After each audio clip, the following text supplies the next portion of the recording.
presentation of Major League Baseball International. In Game 4, everything seemed to be going Seattle's way. Paul Abbott pitched 5 scoreless innings.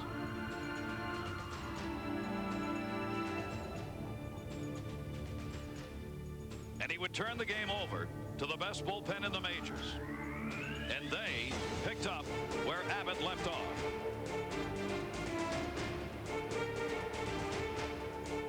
With a single stroke of the bat, Brett Boone made it look as though they were going to fulfill their manager's prophecy and take the series back to Seattle. 5 outs left. Piniella confident. Torre, reasons for concern. That is, until Bernie Williams, the soft-spoken leader of the Yankees, in the bottom of the 8th inning, delivered the long blast, and the Yankee faithful had reason to cheer. And then, the rookie, Alfonso Soriano, bottom of the 9th. Another Yankee superstar is born, shaking the house that Ruth built and adding another historic moment to a team steeped in history. Can Aaron Seeley and the 116-game-winning Mariners stay alive? If so, they're going to have to beat Andy Pettitte.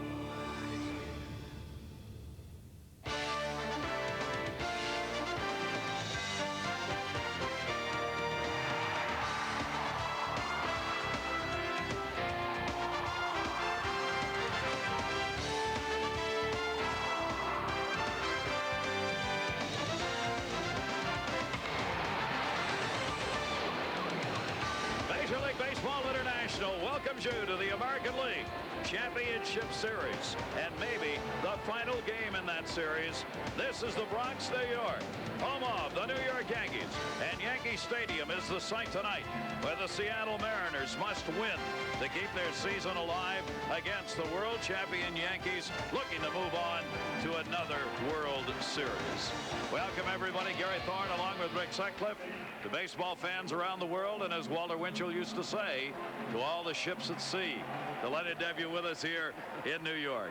For the Seattle Mariners, they are right now a ship at sea unto themselves, and their bats, well, they're loaded with water. Well, they are, but it was a great postseason game, that being Game 4. And it was the Rocket, Roger Clemens, that really set the tone.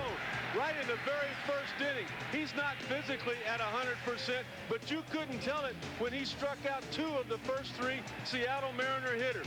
Paul Abbott for Seattle, though, was able to match him through 5 innings with a 0-0 ball game. And in fact, Abbott did not allow a hit through his 5 innings. But in the 6th inning, Jeff Nelson on bases loaded for the Yankees.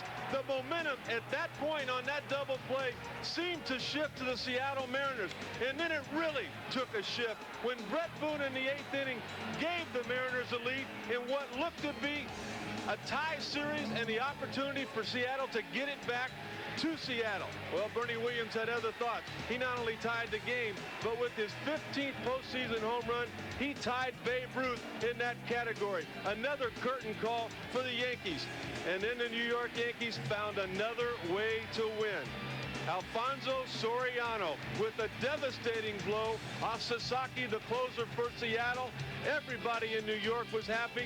Everybody in Seattle is concerned. The final line from Game 4, with New York winning at 3-1. 2 of the best relievers in the game involved, with Rivera winning and Sasaki losing. Boone had the home run, but note, Seattle had just 2 hits in the entire ball game. Williams, Soriano, the homers that made the difference in the game, and Joe Torre after Game 4 on a good 9 innings. Well, this was, I mean, it was a wonderful ball game. It was an emotional ball game, and especially falling behind when Brett hit the home run and then Bernie coming back. And you know, we were even, but we certainly felt that we had the advantage playing at home late in the, you know, and when you start the 9th inning, you don't have to defend your lead. And it just changed the momentum right there. I mean, this was a big game, but the fact, you know, whether it was a sloppy game or we won by a big score or we won the way we did, you know, it still puts us up 3-1 right now, and we have confidence going into tomorrow. But by a long way, it's not over with. I mean, you have a club that won 116 games over there, and don't ever take that for granted. Played a good ball game. Actually, it was a great ball game. We just lost. We didn't lose. We just got beat. give them credit. We had a lead there with one out in the 8th. They tie it up, and then they win it in the 9th. Just tip your hats to them. We'll come out and play hard tomorrow. We got to win. What else is my mindset be? Got to win. That pretty well sums it up. Seattle has had to do that twice this year to keep their postseason alive. They've done it. They're 7-3 in their history in games where they faced elimination in the postseason. Last night, Alfonso Soriano, a rookie, 23, became the first rookie ever to have a walk-off homer in postseason history. Well, Derek Jeter said about Alfonso Soriano in the first month of the season that he brought a new energy to this club, and he's able to do it so effortlessly, whether it's playing defense, whether it's running the bases, or whether it's performing in the clutch as he did last night. I mean, the crowd is electric. The pitcher is as tough as they come, and yet the youngster was able to get it done. The Yankees have won 3 out of 4, and they want to end this series here tonight. 23 led the rookies in the American League in many offensive categories. Last night, 1 for 2. He is 5 for 13 in this series. 3 runs, 2 walks, and 2 stolen bases. He has speed to go along with everything else. And for Lou Piniella, the manager of the Mariners, what has impressed him the most, the growth of this rookie. He's got more discipline in the plate, and he gives him a heck of a lot of speed there in the 9th spot. And at the same time, he's got some juice to pop it, and he did. He's gotten better and better as a player, I can tell you that. It would have been easy for him to crawl into his shell, I think, after, when he didn't run the one time and then yesterday. But, he has a lot of confidence. He's good at putting things behind him, and he came up huge. In the postseason, your big players, your big names have to perform. But if you can get any help from the bottom of the order, that makes a big difference. Well, and particularly you'd like that help from the bottom of the order in the extra base category. No home runs, 6, 7, and 8 for Seattle. Lou Piniella has tried. He has shaken things up. He's had different people down there, but he's had the same results. So, as a result, with the Yankees getting the better of it from their starters from the bottom of the order, they are on the verge of another pennant in the American League. Aaron Seeley will be the man who will try and prevent that from happening at least tonight. But Seattle will go up against the tough left-hander, Andy Pettitte, in this Game 5. He's been the public address announcer for the New York Yankees at Yankee Stadium for 50 years. His name is Bob Shepard. We join him for the pregame ceremonies.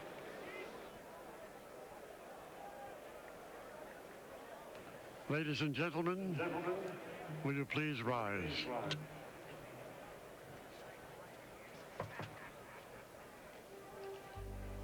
Let us now take a moment in silence to remember the tragic events of September 11th, 2001, and the brave men and women who are now overseas fighting to defend our freedom and our way of life.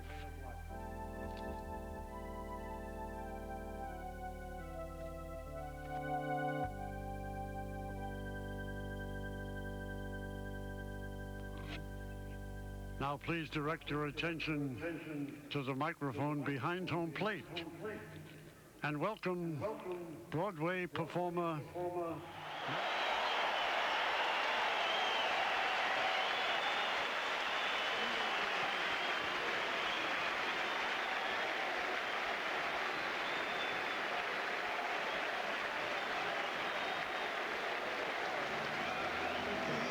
the Eagle Challenger become a part of the postseason here at Yankee Stadium. Every game, Challenger makes that trip from center back to the mound. Did a little encore right there like he hit a home run. He was enjoying that standing ovation. But I like this a lot. One of these two teams is going to go to the 2001 World Series. The team they will play, they're already waiting. The Arizona Diamondbacks came away with a victory. Saturday and Sunday, we will have them for you right here. Then back to the American League ballpark for 3, 4, and 5. Game 6 and 7 would be played in Arizona if needed. There's your schedule for the 2001 World Series. The Yankees or the Mariners know they're going to have to face Curt Schilling and Randy Johnson. If that goes 7 games, at least 4 of the 7. Lou Piniella made a guarantee after his club fell behind 2-0, losing games at home. He said, we will return to Seattle. That means it would be a game 6. He said of the Yankees, they can be beaten. And the New York press had a great time with it. Well, for that to come true, they must win this game tonight against New York to take the series back. For Lou Piniella, how do you approach a must-win game tonight? Well, we'll use everybody that we have to use, and we'll use them at any time during the course of the ball game. I mean, our job is to get this thing back to Seattle, and there's a day off tomorrow. So basically, you can see our top relievers come in early, if that's the case, to stop a rally. We can't let this one get away from us by staying too long with people. So you might see things that we haven't done all year, but again, we're in a situation for the 2nd time this year where, or the 3rd time actually, where this might be the last time he put the uniform on. So we're going to do everything we can to get this thing back to Seattle. Sometimes you lose, sometimes you get a stake driven in. I mean, last night felt like that was one of those nights where it was a stake. It was a quick one. It took the air out of the balloon really, really quick. I mean, it was almost a shocker the way it ended. It's like a football game where a guy runs back the kickoff after the team went ahead by 3 points with a few seconds to go. And that's what happened last night. But give these guys credit. They're good. And we knew that coming in. But again, we still got some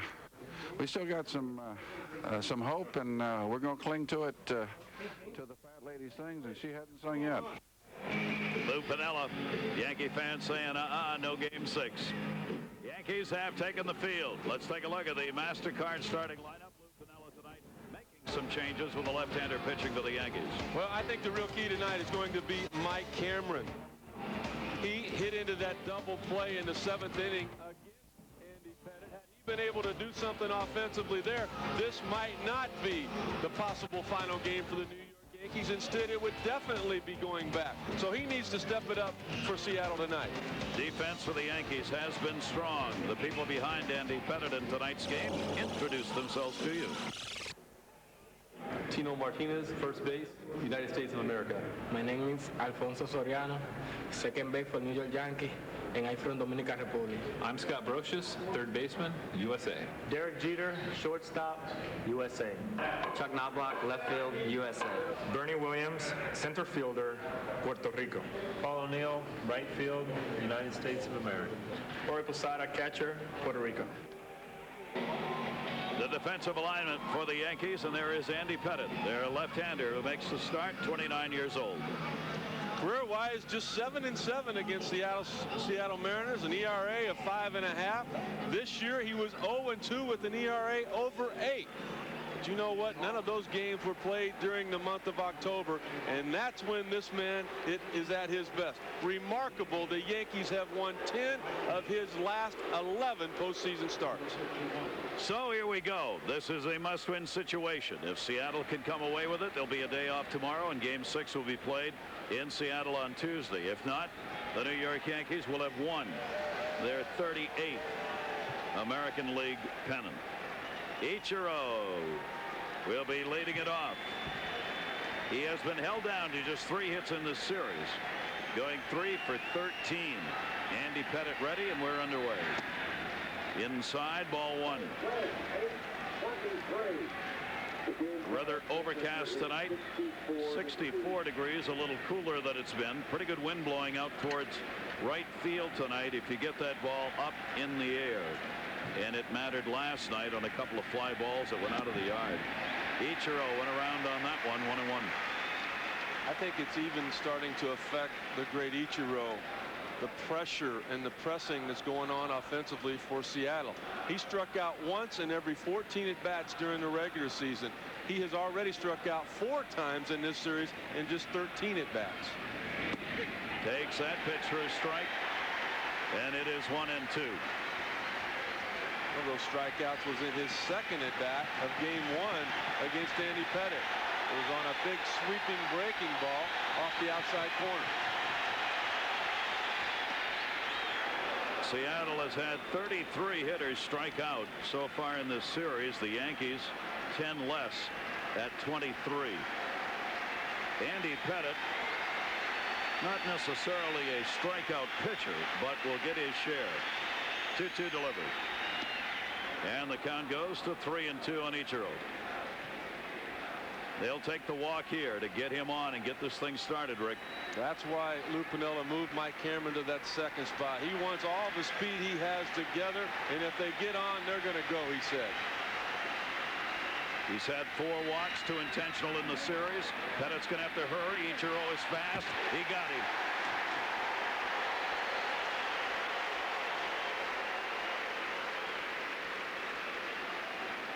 Ichiro never really got a good look at Pettitte during that first at bat. He just wasn't picking up the rotation on that breaking ball. Look at him looking for it there. A bad check swing. Now he takes the 1 pitch for a strike he could have handled. He laid off the sweeper away, the fastball back in again. And look at that. He's just not picking up the baseball. We have seen him make much better contact all year long than he has been able to do in this series. Andy Pettitte helping himself defensively. Pettitte is a very good athlete and a very good defensive player. He can make those plays off the mound. Here's Mike Cameron hitting in the number 2 spot against the left-hander. He's had only 1 hit in 12 at-bats in the series, but he is a .364 career hitter off Andy Pettitte. That's one of the reasons his manager Lou Piniella's moved him up into the 2 spot, hoping he can get on base. The Darth Vader stare. Pettitte looks out from underneath the hat. Sometimes you can only see like half of his eyes when you're looking at him from home plate. Well, that's part of that Roger Clemens influence that Pettitte has had the last couple of years, not only with his intensity, but with his workouts as well. Cameron on the 1-1. It's an outside corner. No, didn't go around on it. 2-1.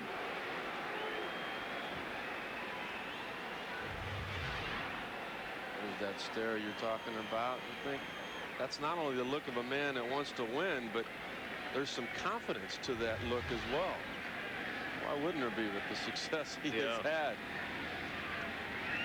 Cameron takes the 2-1 strike.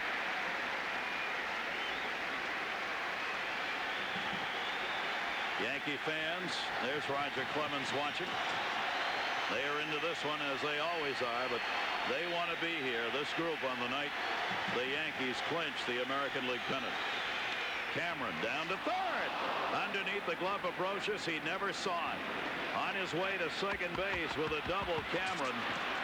Scott Brocious looked up after that ball went by him and said, where was it? And then he drops that one coming back. Now he's going to complain about a light, I think, that may have been on right in his vision in the seats going to the first base side of home plate, because he never saw that ball, Rick.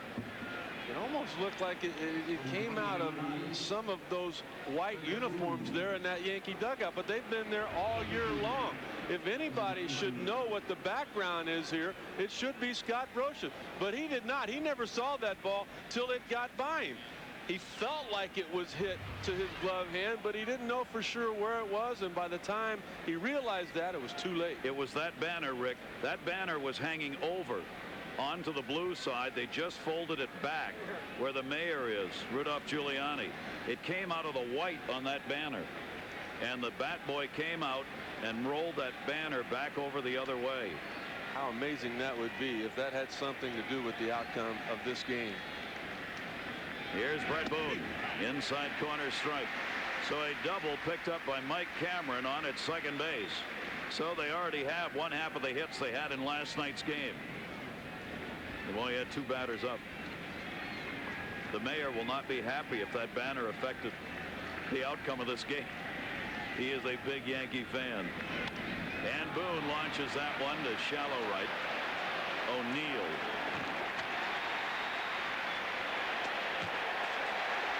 2 down. Gary, for me, Seattle has just played this series scared.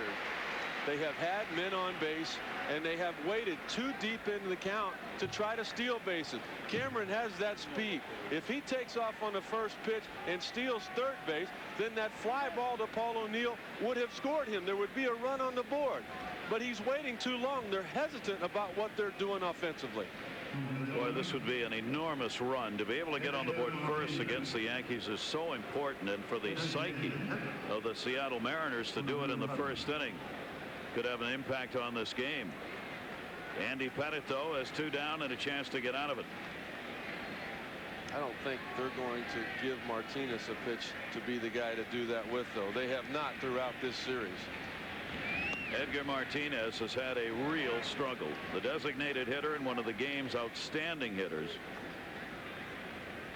In the postseason, batting just .250, only 3 for 16 in this series. Perhaps even more amazing, he has struck out 6 times in this series against the Yankees, more than any other Mariner. That one to left field. Knoblock coming. Knoblock reaching. Knoblock. Did he get it? Yes! This time he makes the catch.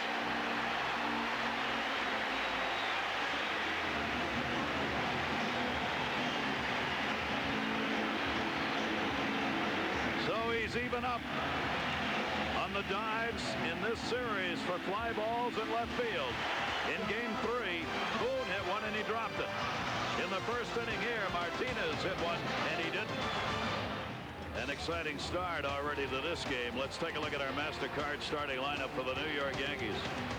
I think the key tonight for Aaron Sele is going to be trying to contain Tino Martinez. He has not busted out with the power we know he possesses.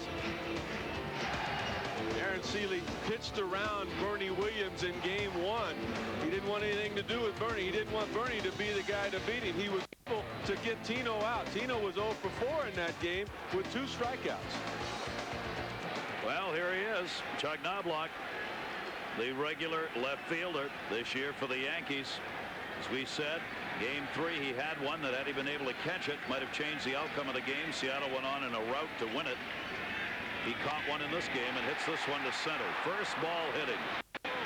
Cameron is there. 1 pitch and 1 out. Knoblock retired. Well, his at-bat was over in game 1 after 1 pitch, but it was a different result. That was a line drive, base hit to right field. So already an early improvement for Aaron Sele. This is the first time Ichiro has played in left field in the majors. This is a change that was made moments ago by Lou Piniella. So Ichiro will start in left, and Jay Buhner, there's Cameron who's starting in center, and Jay Buhner, to get his bat in the lineup, is going to start in right field where Ichiro would normally play. Buhner didn't look real good defensively playing left field at Safeco. The reason he's in right field here at Yankee Stadium, though, is because there's less room to cover. Ichiro was much better defensively. Breaking ball by Sele is a strike to Jeter. And we'll see how this plays out. Guillen is back at shortstop and Bell at third. Wilson working behind the plate. And a towering fly ball again to center field. Cameron will move over and make the play, and there are 2 down, 3 pitches, and 2 outs. Talking with Brian Price, the pitching coach for Seattle, he said the one thing he wanted to see out of Aaron Sele tonight was a little better tempo. He thought he was overthinking. He was too selective in which pitch he was going to throw. Already we've seen his tempo a little better. He's in between pitches, he's working quicker. Numbers for Aaron Sele, a 15-game winner, gives up about a hit per inning, doesn't walk many. 2.1 per 9 innings, the 8th best ratio in the American League in walks not surrendered. Here is David Justice. Last night we saw Mariano Rivera retire the side in the 9th inning on 3 pitches. I found this amazing. During the past year, a pitcher retiring a side on 3 pitches happened twice. Twice. In 43,405 chances. Only Pete Harnisch did it against Cincinnati and Mendoza against Philadelphia. Just doesn't happen. Last night, 3 pitches, 3 outs. That chopper to short. Seeley didn't have to throw many more to get it here. Guillen makes the play. He threw only 6 pitches and retires the Yankees in order in the first. So 1 complete here at Yankee Stadium in Game 5 and no score. Due to time constraints, we now move ahead in this ESPN program. Where can you find the latest stats and participate in live chats at MLB.com? It's the place for live game audio and video highlights, player profiles, historical facts, and updated scores. Catch all the latest baseball news and all the 30 MLB teams, and shop for authentic Major League clothing online. You can drop us an email. Yes, you can. Your questions about the game, comments, just say hi. TV questions at website.mlb.com. We've got Mind Streams, the nickname. The place is Aruba. They said Aruba, ta saluda, bosanon. Okay. And then they put in parentheses, that means Aruba salutes you. We salute you right back. Great having you with us in Aruba. They are Yankee fans down there watching. Got to watch a game. That's not a bad place to be watching it from. There's a little hammock on a beach down there with a thatched house about 50 yards off the beach. That's a local tavern. All it has in it is a refrigerator and a couple of bar stools. That doesn't sound like this is something you read out of a book. No, it isn't. I spent a few happy afternoons in the hammock. Carlos Guillen at the plate. A 1-ball, 1-strike count. 0 for 4. Guillen getting back into the lineup. Incredibly, having to battle tuberculosis at the end of the season and put a scare into the Seattle team because it is contagious. So all the players and all of the players' families and all of the office staff had to go be tested. And thank the good Lord, it had not spread, and he is well enough to get back here this season. 2-ball, 1-strike delivery by Andy Pettitte to him off the end of the bat. He's got a base hit. So the number 8 hitter comes through with a single here to start the 3rd inning off. 2nd hit for the Mariners. Lou Piniella's got to be thinking right now, dreams do come true. With Guillen getting on base to lead off this inning, now with the number 9 guy, he can manage a little bit. I wouldn't be a bit surprised to see a sacrifice bunt right here. Ichiro led the American League in hitting .455 with runners in scoring position. Why wouldn't you put somebody there for him now? Bell is the number 9 hitter. Let's see whether or not he squares around to lay a bunt down here. Yankees are looking for it. He does square around. On the throw to first base, Bell indicated he was going to bunt. Did he mean it? Joe Torre is such a stickler for little things in the game of this baseball that he can do to make a big difference. The pickoff was designed to see what Bell was doing. Now, if he so chooses, he can have Tino bust it towards home and nowhere for Bell to lay the bunt down. Here he comes. He did mean it. Pettitte got to go to first. Soriano comes over to cover. 5 sacrifices regular season for Bell. He gets one here. That's an outstanding job of catching the baseball with the bat. Look at where he's at. Look at the position. He had the bat starting out at the highest point of the strike zone. Anything above that, he was going to let go. Even when he saw everybody coming, he knew Pettitte had to release the pitch first, and if he deadened the ball, Guillen would have plenty of time to execute the sacrifice, and the bunt working perfectly.